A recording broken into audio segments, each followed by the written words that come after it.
Cyber security আইনের অধীনে যত মামলা রয়েছে 2 সপ্তাহের মধ্যে সব প্রত্যাহার করা হবে, এমনটি জানিয়েছেন আইন উপদেষ্টা আসিফ নজরুল।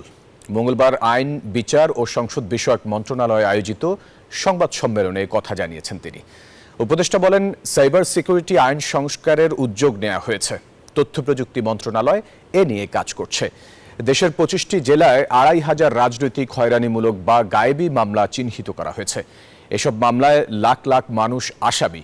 আগামী ফেব্রুয়ারির মধ্যে এসব মামলা প্রত্যাহার করা হবে, এমনটি জানান আইন উপদেষ্টা।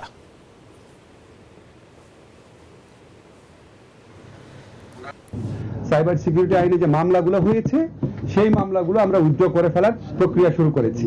এটা তো মূল কনসার্ন, তারপর আস্তে ধীরে আরো কনসালটেশন করে সাইবার সিকিউরিটি আইন যেটা আছে সেটার সংশোধন অথবা বাতিল এই ব্যাপারে তথ্য প্রযুক্তি মন্ত্রণালয় সিদ্ধান্ত গ্রহণ করবে।